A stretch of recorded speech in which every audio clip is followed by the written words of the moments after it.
Hello बच्चों, कैसे हैं आप सभी। आशा करते हैं आप सभी बहुत अच्छे होंगे, स्वस्थ होंगे। आप सबकी पढ़ाई बहुत बेहतरीन चल रही होगी। तो बच्चों, आज हम आपके लिए लाए क्लास 10th हिस्ट्री के चैप्टर 1 ऑल VVI ऑब्जेक्टिव। जो बिहार बोर्ड इस चैप्टर से जितने भी आज तक ऑब्जेक्टिव पूछे हैं वो सारे ऑब्जेक्टिव इस वीडियो में हम कवर करेंगे। तो बच्चा पार्टी, आपसे एक रिक्वेस्ट है कि हमारे चैनल को लाइक एंड सब्सक्राइब करें ताकि वीडियो का नोटिफिकेशन सबसे पहले आप तक पहुंचे। चलिए क्वेश्चन नंबर फर्स्ट देखते हैं। क्वेश्चन नंबर फर्स्ट कहता है, रक्त एवं लौ की नीति का अवलंबन किसने किया था। ऑप्शन ए है हिटलर ने किया था, ऑप्शन बी है विलियम प्रथम ने किया था, ऑप्शन सी है बिस्मार्क ने किया था, ऑप्शन डी है मेजनी ने किया था। बताए इसका राइट आंसर क्या हो जाएगा। रक्त एवं लौ की नीति का अवलंबन किसने किया था, बिस्मार्क ने किया था। इसका राइट आंसर ऑप्शन सी हो जाएगा ना। चलिए अगला प्रश्न देखते हैं। अगला प्रश्न क्या कहता है। अगला प्रश्न कहता है, यूरोप वासियों के लिए किस देश का साहित्य एवं ज्ञान प्रेरणा स्रोत था। बताएं। तुर्की का था, इंग्लैंड का था, जर्मनी का था, यूनान का था, किसका था। ऐसा कौन सा किस देश का स्रोत था जो प्रेरणादायक था। तो इसका राइट आंसर क्या हो जाएगा। इसका राइट आंसर ऑप्शन डी हो जाएगा। यूनान का स्रोत जो था ना, प्रेरणादायक था। चलिए अगला प्रश्न देखते हैं। अगला प्रश्न क्या कहता है। अगला प्रश्न कहता है, फ्रैग फैक्ट की संधि कब हुई थी। ऑप्शन ए है 1871 में, ऑप्शन बी है 1870 में, ऑप्शन सी है 1866 में, ऑप्शन डी है 1864 में। बताए इसका राइट आंसर क्या हो जाएगा। तो इसका राइट आंसर हो जाएगा फ्रैग फैक्ट की संधि 1871 ईस्वी में हुई थी। चलिए अगला प्रश्न देखते हैं। अगला प्रश्न कहता है, किस विश्व युद्ध के बाद जर्मनी का एकीकरण पूरा हुआ। बताएं किस विश्व युद्ध के बाद जर्मनी का एकीकरण पूरा हुआ। ऑप्शन ए है प्रासा डेनमार्क युद्ध के बाद, सिडना युद्ध के बाद, सडाओ का युद्ध, क्रीमिया का युद्ध। तो इसका राइट आंसर क्या हो जाएगा। किस युद्ध के बाद जर्मनी का एकीकरण संभव हुआ। तो इसका राइट आंसर क्या हो जाएगा। ऑप्शन बी हो जाएगा, सिडान का युद्ध के बाद ही जर्मनी का एकीकरण संभव हुआ ना। चलिए अगला प्रश्न देखते हैं। अगला प्रश्न कहता है, यंग यूरोप की स्थापना किसने की थी। बता। इतना इजी सवाल है, सभी को बता देंगे। यंग यूरोप की स्थापना किसने की थी। ऑप्शन ए है काबुल ने किया था, ऑप्शन बी है बिस्मार्क ने किया था, ऑप्शन सी है मेजनी ने किया था, ऑप्शन डी है गौरीवाल्डी ने किया था। तो बताएं यंग यूरोप की स्थापना किसने किया था। तो यंग यूरोप की स्थापना मेजनी ने किया था। चलिए अगला प्रश्न देखते हैं। अगला प्रश्न कहता है, यंग इटली की स्थापना किसने की थी। ऑप्शन ए है गौरीवाल्डी ने की थी, ऑप्शन बी है मेजनी ने की थी, ऑप्शन सी है बिस्मार्क ने की थी, ऑप्शन डी है काबुल ने की थी। तो बताइए यंग इटली की स्थापना किसने की थी। तो यंग इटली की स्थापना मेजनी ने की थी और यंग यूरोप की स्थापना किसने की थी। इस बात को भी बिस्मार्क ने यंग यूरोप की स्थापना की और यंग इटली की स्थापना आपसे पूछे तो मेजनी ने की थी। इस बात को याद रखिएगा, कन्फ्यूजन मत होइएगा। चलिए अगला प्रश्न देखते हैं। कहता है अगला प्रश्न, सिडना का युद्ध कब हुआ था। ऑप्शन ए है 1867 में, ऑप्शन बी है 68 में, 1870 में, ऑप्शन डी है 1871 में। तो सिडान का युद्ध जो था कब हुआ था। तो इसका राइट आंसर ऑप्शन सी हो जाएगा। 1970 में सिडान का युद्ध हुआ था। चलिए अगला प्रश्न क्या कहता है। अगला प्रश्न कहता है, साल 1970 में फ्रांस एवं प्रास के बीच युद्ध कहाँ हुआ था। 1870 में जो युद्ध हुआ था फ्रांस और प्रास के बीच, वो कहाँ हुआ था। ऑप्शन ए है सेडोन में हुआ था, ऑप्शन बी है शेडोवा में हुआ था, ऑप्शन सी है साइडाइन में हुआ था, ऑप्शन सी है फ्रैंकफर्ट में हुआ था। तो कहाँ हुआ था सन 1970 की जो फ्रांस एवं प्रास के बीच जो युद्ध हुआ था वो कहाँ हुआ था। तो इसका राइट आंसर ऑप्शन ए हो जाएगा, शेडोन में हुआ था ना। चलिए अगला प्रश्न देखते हैं। अगला प्रश्न क्या कहता है। अगला प्रश्न कहता है, वियना सम्मेलन किस वर्ष हुआ था। ऑप्शन ए है 1815 में, ऑप्शन बी है 1820 में, ऑप्शन सी है 1825 में, ऑप्शन डी है 1830 में। तो इसका राइट आंसर क्या हो जाएगा। बताए वियना सम्मेलन किस वर्ष हुआ था। तो वियना सम्मेलन 1915 ईस्वी में हुआ था। तो इसका राइट आंसर 1815 में हुआ था, सॉरी। इसका राइट आंसर ऑप्शन ए हो जाएगा। चलिए अगला प्रश्न क्या कहता है। अगला प्रश्न कहता है, वियना किस देश का राजधानी है। वियना किस देश का राजधानी है। ऑप्शन ए फ्रांस का है, इंग्लैंड का है, ऑस्ट्रिया का है या रूस के है? बताए वियना किस देश का राजधानी है? तो वियना ऑस्ट्रिया की राजधानी वियना है। चलिए अगला प्रश्न देखते हैं। अगला प्रश्न क्या कहता है? अगला प्रश्न कहता है क्रीमिया का युद्ध किस वर्ष हुआ था? ऑप्शन ए है 1954 में हुआ था, ऑप्शन बी है 1953 में हुआ था, ऑप्शन सी है 1956 में हुआ था, ऑप्शन डी है 1960 में हुआ था। बताइए क्रीमिया का जो युद्ध हुआ था वो किस वर्ष हुआ था? तो इसका राइट आंसर ऑप्शन बी हो जाएगा, 1953 में क्रीमिया का युद्ध हुआ था। चलिए अगला प्रश्न क्या कहता है? अगला प्रश्न कहता है राष्ट्रवाद की अवधारणा का जन्म किस घटना से माना जाता है? राष्ट्रवाद का जो अवधारणा है किस घटना के बाद माना जाता है? ऑप्शन ए है पूर्ण जागरण के बाद, पूर्ण जागरण के, धर्म सुधारक आंदोलन को, गौरवपूर्ण क्रांति को, फ्रांस की क्रांति को किसे माना जाता है दोस्तों? तो बताएं इसका राइट आंसर क्या हो जाएगा बच्चों? इसका राइट आंसर ऑप्शन डी हो जाएगा, फ्रांस की क्रांति से ही राष्ट्रवाद का तो जन्म हुआ। चलिए अगला प्रश्न क्या कहता है? अगला प्रश्न कहता है नेपोलियन साहित्य किस वर्ष लागू की गई? ऑप्शन ए है 1979 में, ऑप्शन बी है 1991 में, ऑप्शन सी है 1801 में, ऑप्शन डी है 1804 में। तो इसका राइट आंसर क्या हो जाएगा? इसका राइट आंसर ऑप्शन डी हो जाएगा, 1804 में नेपोलियन साहित्य लागू किया गया था ना। चलिए अगला प्रश्न देखते हैं। अगला प्रश्न क्या है? अगला प्रश्न कहता है वियना सम्मेलन का अध्यक्ष कौन था? वियना जो सम्मेलन हुआ था उसका अध्यक्ष कौन था? ऑप्शन ए है नेपोलियन बोनापार्ट था, ऑप्शन बी है लुई 18वां था, ऑप्शन सी है चार्ल्स एल्बर्ट था, ऑप्शन डी है मेटरनिख था। तो इसका राइट आंसर क्या हो जाएगा बच्चों? इसका राइट आंसर ऑप्शन डी हो जाएगा, मेटरनिख इसका राइट आंसर हो जाएगा। समझ गए ना? यहाँ याद रखिएगा, क्वेश्चन बहुत बार पूछा हुआ है कि वियना सम्मेलन का अध्यक्ष कौन किया था? तो मेटरनिख ने किया था। समझ गया ना? अगला प्रश्न क्या कहता है देखिए। और बच्चा पार्टी आपसे अनुरोध है कि हमारे चैनल को प्लीज़ लाइक एंड सब्सक्राइब करें ताकि वीडियो का नोटिफिकेशन सबसे पहले आप तक पहुंचे और हम आपके लिए और भी इसी तरह की वीडियो बनाएं। अगला प्रश्न क्या कहता है? अगला प्रश्न कहता है मेटरनिख व्यवस्था का उद्देश्य क्या था? मेटरनिख की जो व्यवस्था थी उसका उद्देश्य क्या था? गणतंत्र की स्थापना करना था, प्रजातंत्र की स्थापना करना था, ऑप्शन सी है पुरातत्व व्यवस्था को पुनः स्थापना करना था, नेपोलियन की पुनः अवस्थापना को करना है। तो इसका राइट आंसर क्या हो जाएगा बताएं? इसका राइट आंसर ऑप्शन सी हो जाएगा, पुरातन व्यवस्था की पुनः स्थापना करना था। चलिए अगला प्रश्न देखते हैं। अगला प्रश्न क्या कहता है? अगला प्रश्न कहता है काउंट काबुल की मृत्यु किस वर्ष हुई थी? काउंट काबुल एक शासक था, उसकी मृत्यु कब हुई थी? ऑप्शन ए है 1800 में हुई थी, ऑप्शन बी 1861 में हुई थी, ऑप्शन सी है 1864 में हुई थी, ऑप्शन डी है 1866 में हुई थी। तो बताए काउंट काबुल की जो मृत्यु थी वो कब किस वर्ष हुई थी? तो काउंट काबुल की मृत्यु 1866 ईस्वी में हुई थी। चलिए अगला प्रश्न देखते हैं।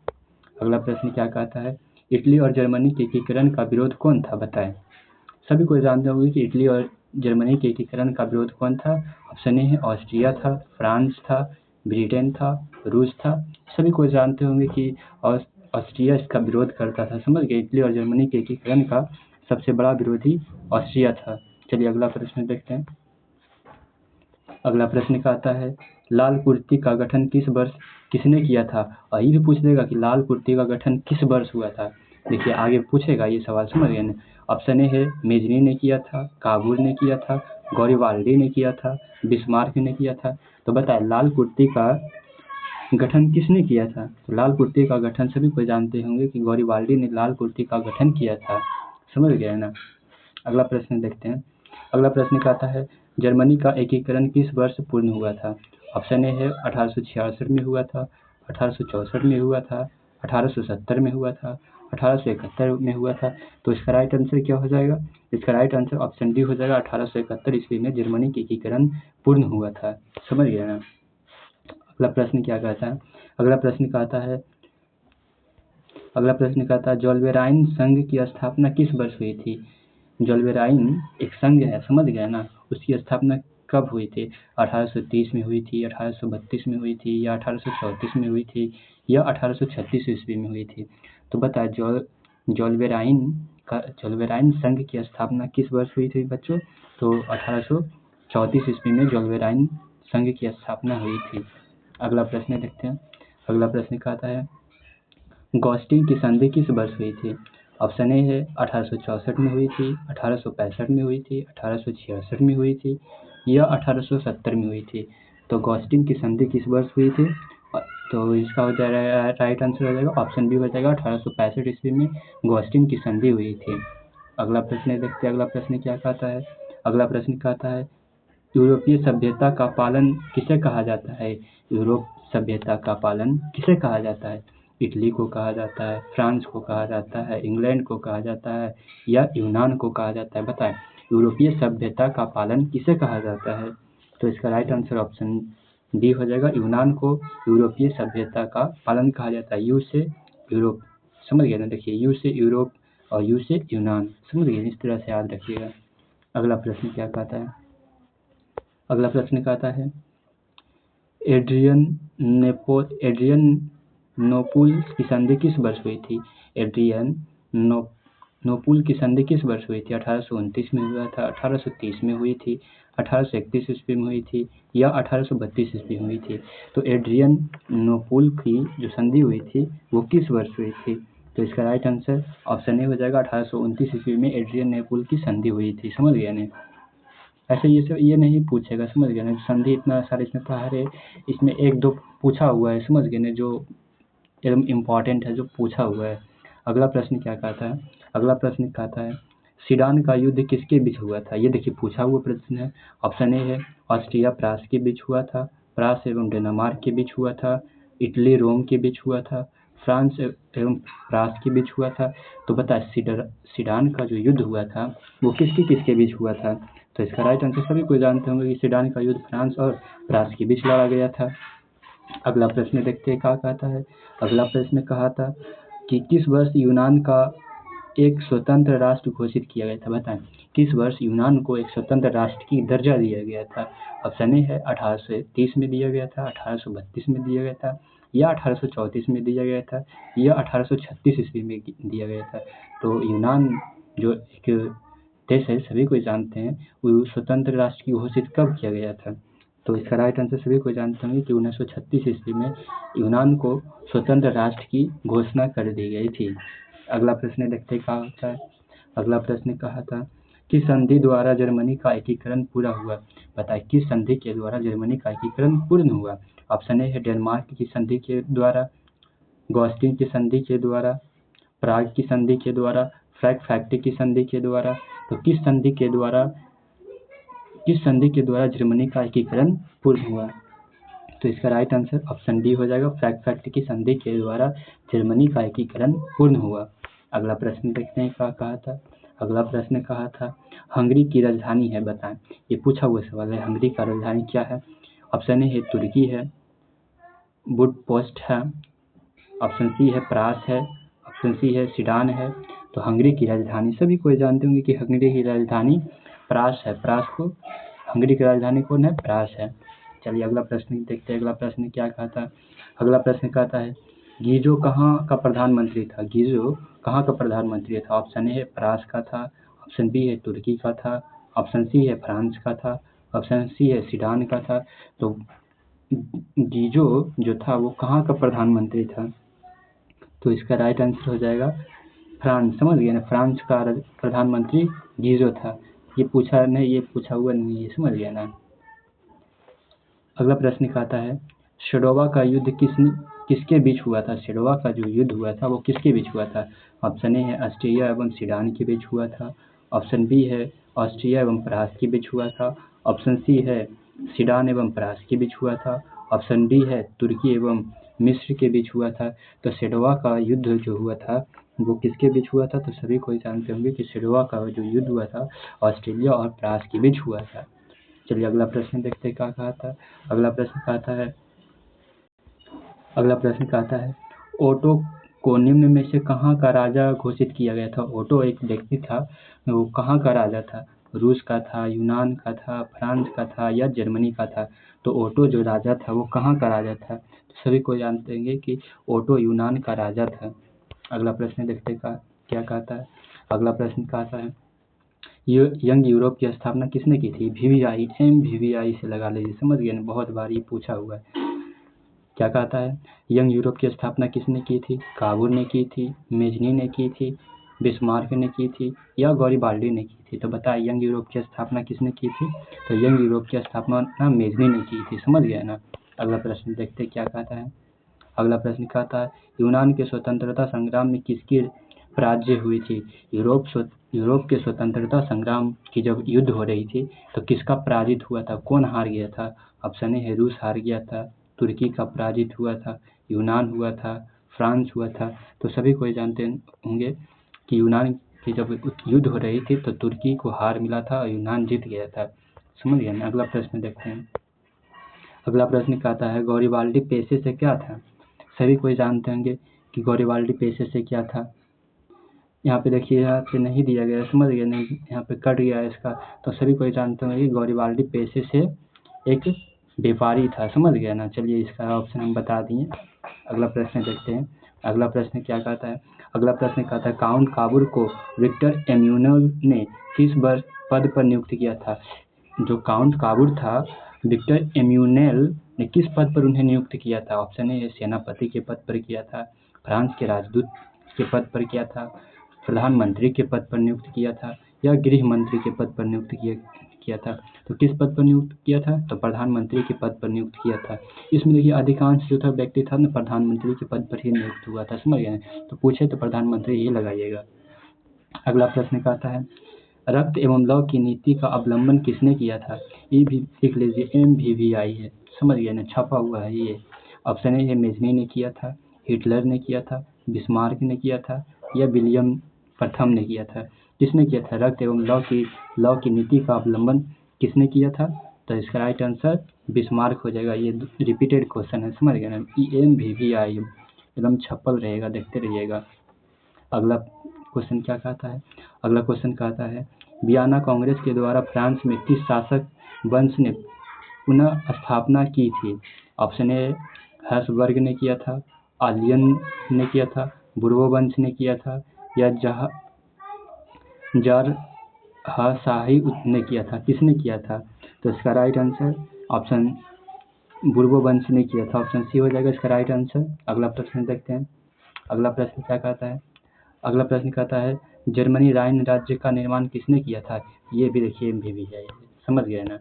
अगला प्रश्न है जर्मनी राइन राज्य का निर्माण किसने किया था? ऑप्शन ए है लुई 18वां ने किया था, ऑप्शन बी है नेपोलियन बोनापार्ट ने किया था, ऑप्शन सी है नेपोलियंस ने किया था, ऑप्शन डी है बिस्मार्क ने किया था। तो इसका राइट आंसर क्या हो जाएगा? सभी को जानते होंगे कि जर्मनी राइन राज्य का जो निर्माण था वो किसने किया था, सभी को जानते होंगे। तो इसका राइट आंसर ऑप्शन डी हो जाएगा, बिस्मार्क ने जर्मनी राइन राज्य का निर्माण किए थे। अगला प्रश्न देखते क्या कहा था। अगला प्रश्न कहता है मारी आन किस देश का राष्ट्रवाद का प्रतीक है? मारी आन किस देश का राष्ट्रवाद है? ऑप्शन ए फ्रांस का है, रूस का है, इटली का है, जर्मनी का है। तो किस देश का ये है? तो सभी को जानते होंगे ये फ्रांस का राष्ट्रवाद है, समझ गए ना। मारियान जो है तो कहाँ का है? तो फ्रांस का है, मारियान ऑप्शन। अगला प्रश्न है 1830 की क्रांति के बाद फ्रांस की किस प्रकार का शासन व्यवस्था स्थापित रहा? 1830 की क्रांति के बाद फ्रांस में किस प्रकार का शासन व्यवस्था स्थापित रहा? ऑप्शन ए निरंकुश राजतंत्र था, संघीय शासन व्यवस्था था, गणराज्य था, ऑप्शन डी है संवैधानिक राजतंत्र था। तो इसका राइट आंसर क्या हो जाएगा? इसका राइट आंसर ऑप्शन ए हो जाएगा निरंकुश राजतंत्र की उस समय हो गया था, समझ गया ना।